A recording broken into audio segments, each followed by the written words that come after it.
Fridays at 8 with Jonathan Mark on AM 1480 WLEA. Well, what a surprise. We changed the intro. Where is Paul Harvey? Do you want me to play it again? You want the other intro? No, it's fine. That's different. Okay, very good. It was a control board issue. I'll explain. Uh-oh. Yikes. Mice in the control board again. Is that They it? must have eaten the other intro. That's I love it. Anyway, as always, Friday is the best time of year, and it is Friday, no matter when it occurs. And this week, it's occurring on March 8th. You know, in a world where everything seems to be turning upside down, at least we can be pretty sure where we can find Friday. It always comes at the end of the week, tucked right between Thursday and Saturday. Very handy. You can't miss it. Now, let's say that things had worked out otherwise.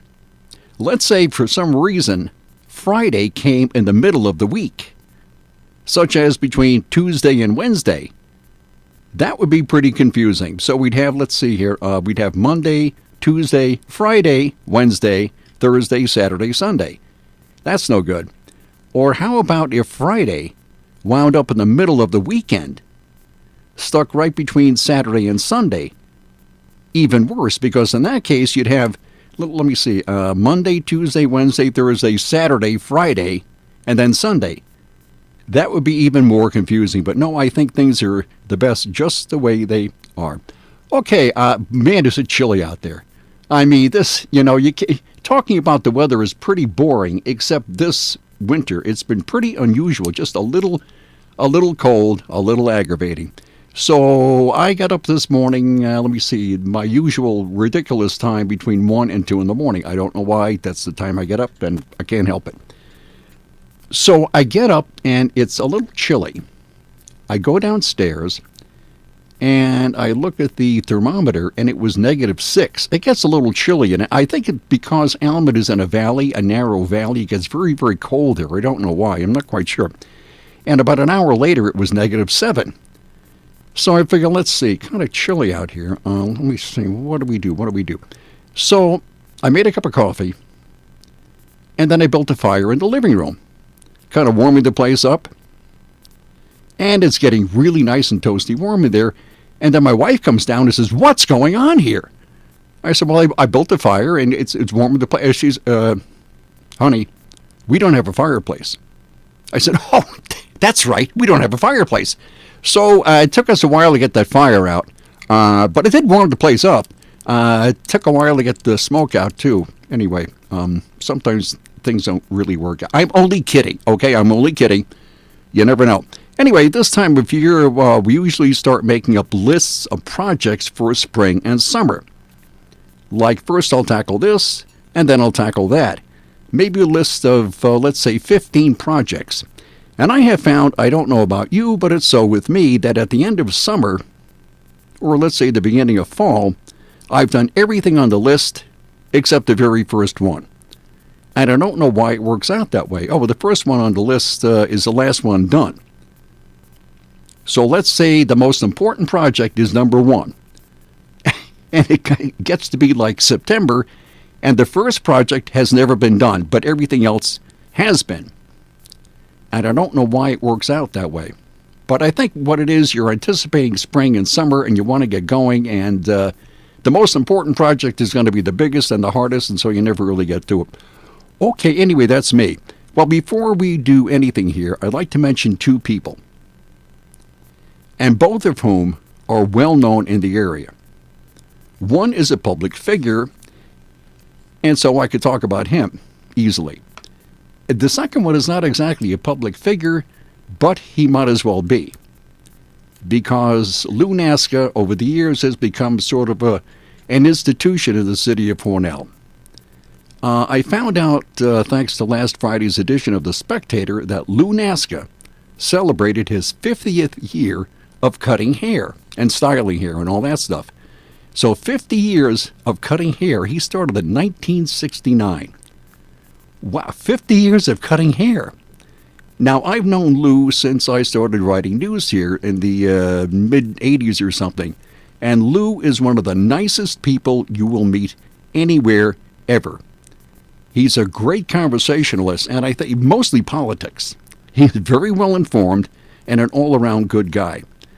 And I think part of being, let's see, a barber, hairdresser, a hairstylist, or something. Anyway, barber, haircutter, whatever. And you have to be a good conversationalist. Because if you think of Lou, you think, well, number one, he has a broom in his hand and he's sweeping up hair clippings. Okay? That's Lou. You walk into his shop, which probably I'm a little overdue. Okay?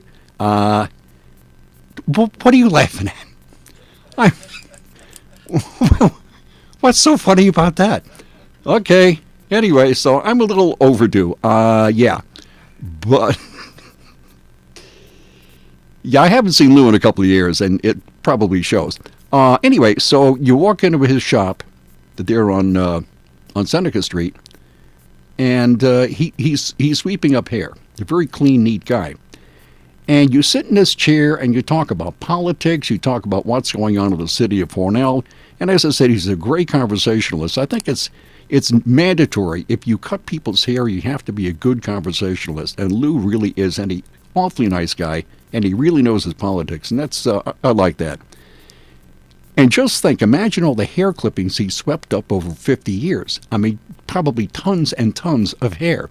Everybody knows Lou. So even though he's a private citizen, he's well known in the area.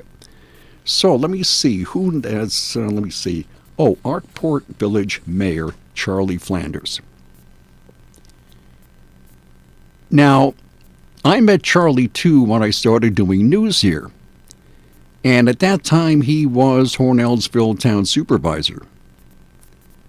Now, I've met a lot of good people doing news. That's really one of the things I really enjoyed about doing news is a really nice, interesting people you meet. And speaking as a news guy, I always found Charlie very easy to work with.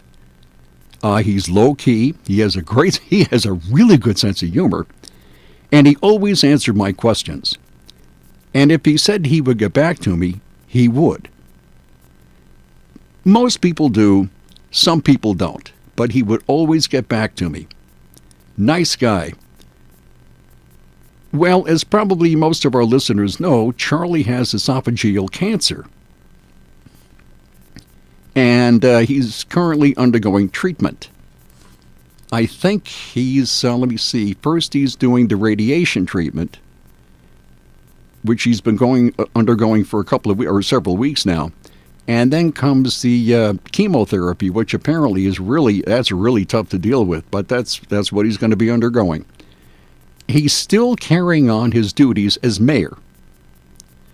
Not quite as much as he was, but he's still in the game, and he wants to know what's going on, and he still has a hand in what's going on in the village of Arkport. Now, I met him this week at an area store. I'm not going to say what store, but it was an area retail store, okay? That's all I'm saying about that. And he looked good. Charlie looked really good. In fact, he looked more than good. He was upbeat. He was cheerful. He seemed very optimistic. And this is kind of subtle, and it's probably only me. But for some reason, I think you can tell a lot about a person by the quality of their handshake. At least guys, not so much women. Good grief, I know that's sexist, but that's how I feel, okay? You could tell a lot about a guy by the quality of their handshake. I think a good solid handshake is a good sign. It's not an arm wrestling contest, you know. I mean, you don't want to shake the guy, say, I shake the guy, you know. And you don't want to dislocate a person's shoulder, but a good solid handshake and it's all good. And that's what Charlie had. A good solid handshake.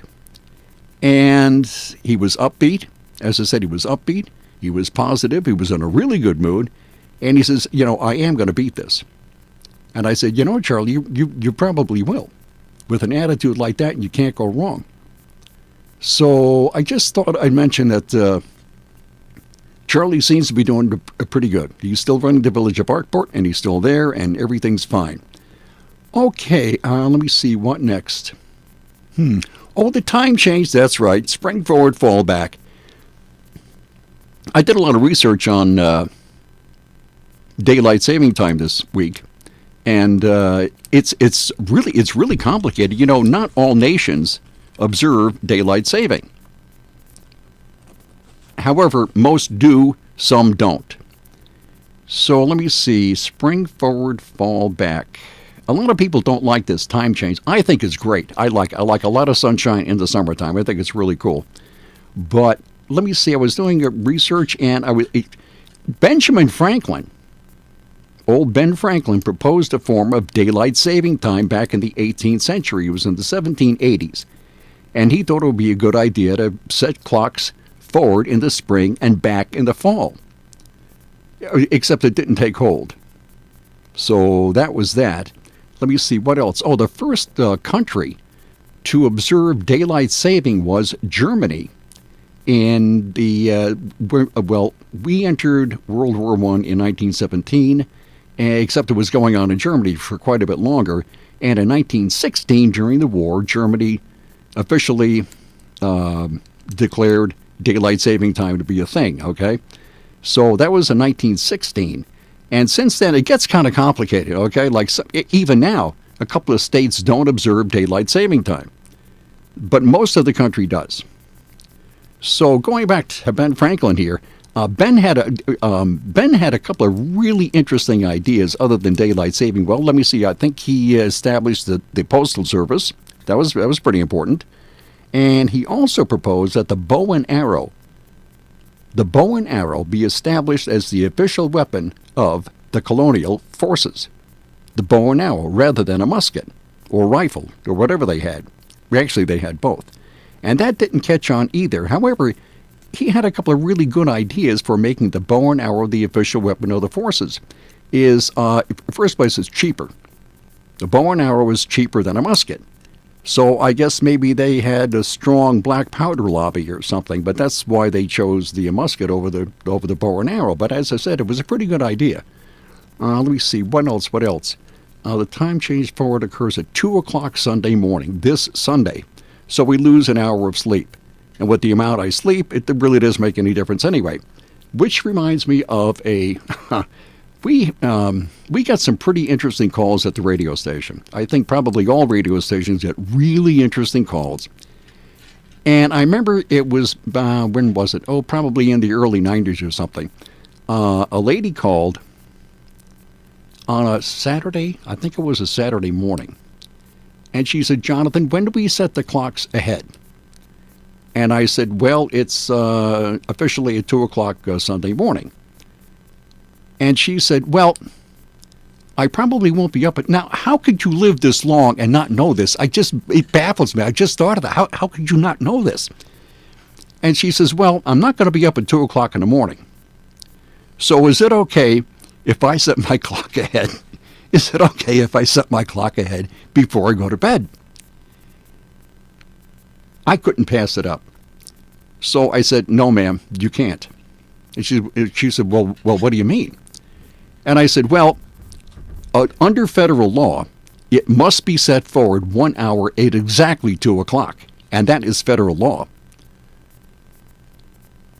And there was this pause of about 2 or 3 seconds, not really long, but 2 or 3 seconds, enough to know where I knew that she was thinking about this.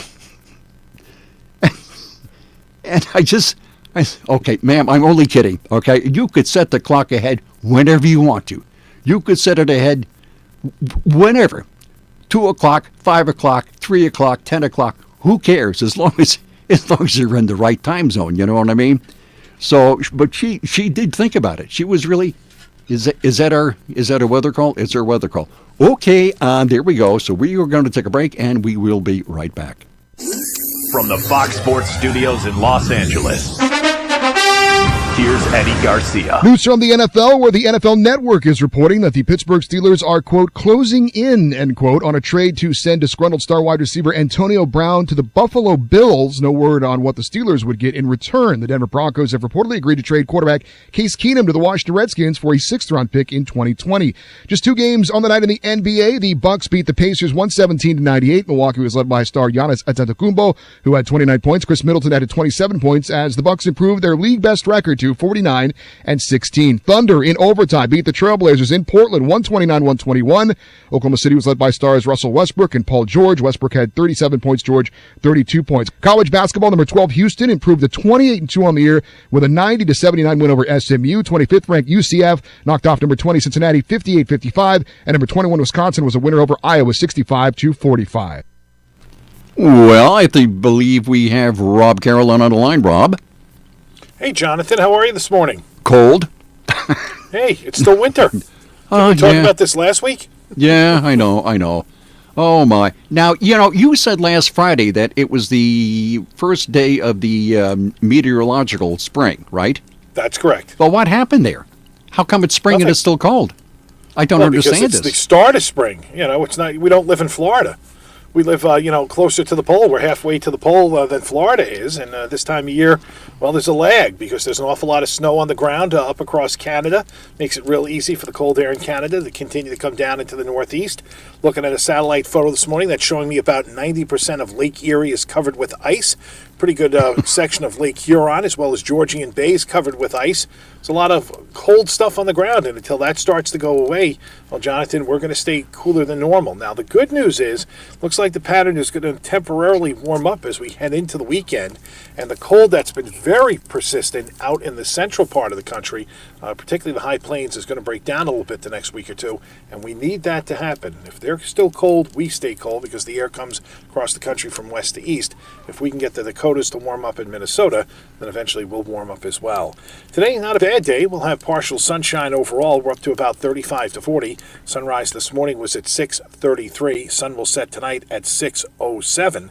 It looks clear to partly cloudy tonight. Temperatures will fall back to about 15. Tomorrow, lots of sunshine through much of the day. Clouds will start to increase late, 40 to 45 tomorrow afternoon. Tomorrow night when you go to bed, don't forget to set your clock ahead an hour. We go back to daylight savings time. We'll look for rainy, windy conditions to develop tomorrow night with lows of 35 to 40 during the evening. Temperatures go up Saturday night. Then for Sunday, scattered showers, breezy milder, 50 to 55.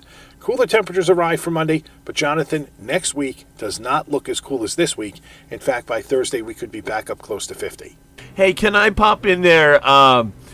Rob Wow, it's Brian the O'Neill. world-famous Brian O'Neill. Question. How about St. Patrick's Day in Hornell, Saturday, March 16th? What do we know there? Right now, Brian, all indications are is there's going to be a storm system somewhere between the 15th and 16th of March. Looks like it would be a rain-swept wind, a windy day with lots of rain. We'll see whether or not that does play out because it's still about a week away. But I can tell you the models have been forecasting over the course of about a week now some type of a stormy event between the 15th and 16th of the month. Okay, well, that's nice. You look outside right now, Rob, and you can imagine this is what it must be like on the tundra. Okay, all we need are herds of muskox and packs of wolves. And a few caribou thrown in for good measure. Sure, why not? Okay, fine. Well, eventually it will come to a close, and that'll be That's for right. winter. Sooner or later, we'll be in July. That's right. Break out the golf clubs. Thanks, Rob. See you next week. You got it. Bye. From the Fox Business Network, futures are lower this morning after a concerning report about China's economy. Its exports fell sharply last month, which included the Lunar New Year. Economists were expecting just a small decline. Today, we'll get a better idea of how the job market recovered after the partial government shutdown. Economists believe 180,000 new jobs were created, and the unemployment rate slipped to 3.9% last month. General Electric is planning to charge older Americans more for long-term care insurance. Its North American Life and Health pays for care for policyholders. GE underestimated how long Americans would live. Increases will require approval from state regulators. The unit's accounting is being investigated by the federal government. The Dow was down 200 yesterday. The Nasdaq dropped 84. The S&P down 22. With the Fox Business Report, I'm Jenny Cosola. Hey, cybercriminals stole the W-2 forms from my friend's company. Yeah, scammers impersonate CEOs in email and also launch attacks from compromised accounts. What if they target us? Don't worry, we have Barracuda Total Email Protection. So we're secured? Yes, Barracuda protects businesses of all sizes with artificial intelligence that blocks spear phishing, account takeover attempts, and business email compromise. That's a relief. Protect your business at Barracuda.com. Barracuda, your journey secured. Hello, this is Brian O'Donovan, President and CEO at St. James Hospital. I would like to provide some exciting updates that are happening here. We've expanded X-ray and blood draw services at the new medical office building, 7309 Seneca Road North. X-ray is open Monday through Friday at 8 a.m. and weekends at 10 a.m. Blood draw is open Monday through Saturday at 7 a.m. Just walk in. I welcome your feedback. Please feel free to contact me at 607-324-8113. Thanks. And we are back just like that. Actually, we didn't go anywhere. Okay, a little like a radio secret here. We didn't go anywhere. We were sitting right here. Only other things were playing. We're sitting here going, playing with my pen, playing with papers. Anyway, okay. We Are Back sounds better than whatever just stop playing. Yeah, okay. Or the MP3 is done. The MP3 is done. And here we are, still here in one piece. That's very good. You know, we're talking. I mentioned that caller a couple of minutes ago, that lady who wanted to know when she should set her clock forward. And I thought of another caller, totally unrelated to anything I've been talking about. Actually, I really haven't been talking about much of anything, but talking about callers. This was like, I think it was in, 88, 89. And I got to the station on a Sunday morning, and I got here maybe 4 o'clock. Okay, it's in the summertime. I get here at 4 o'clock, and I'm doing this and doing that, mostly wasting time, you know. So a lady calls around 7:30 in the morning on a Sunday. It was a beautiful day. She calls around at 7:30. Now, I hadn't been outside since 4 o'clock. And even if you do, the way the station is arranged, the way the building is set up, you can't really see the sunrise from right outside the front door. So a lady called, and she said, "Jonathan?" And I said, "Yes." And she says, "Why is the sun red this morning?" I am not making the... You really... I got a story. Oh, wow. One time I'll tell you about the 4th of July call. Oh, wow. But she said, "Why is the sun red this morning?" I said, "Red. It's normally yellowish." She said, No, it's red. It's like a rusty red. I said, "Well, that's impossible." So I said, "I'll be right back." And I went outside and I looked and I said, "Whoa." She wasn't kidding. And it was like a rusty red. And I said, "Well, that's the darndest thing I've ever seen. I've never really seen anything like that." And she said, "Well, I told you it was red." I said, "Well, yeah, fine." So I go back inside. I called the National Weather Service in Buffalo. And I don't remember the guy's name. I used to speak to him all the time. Gone. Anyway, so I said, "Okay, I have a really dumb question." I mean, I've had some really off-the-wall questions over the years, but here goes. "Why is the sun red this morning?" And he says, "I'm glad you asked that. Because," and this is true, he said, "You know those massive wildfires in Montana?" I said, "Yeah, because they were burning for weeks and weeks and weeks in that year, in 88 or 87, whatever it was." And he says, "Well, the smoke from the wildfires in Montana had reached this part of the country. And with all the particles in the air and the sun shining through it, it appears red. So the sun's not red, it's the particles in the air." I said, "Wow, that is really interesting." So at 8 o'clock, I had a news story. I said, "If you look outside and wondering why the sun's red this morning, it's because of the wild Montana and the thing has reached there." But it was really neat. So you never really know where a phone call is going to go. And yeah, phone calls from listeners are always welcome. Okay, it's like that. And you get some really good stories like, oh, wow, as I said, I can go on and on and on about... a lot of great tips. Oh, yeah. You never know. Listeners are as much a part of a station as if... Actually, they are without listeners, there is no station. So you guys are really, really important, and you always have been. I just thought I'd throw that in. And that was pretty good timing. That actually worked out. I'll be darned. Hey, stranger things have happened, I'm sure. Okay, my email address, studio1227@twc.com, and I will see you next week. Bye.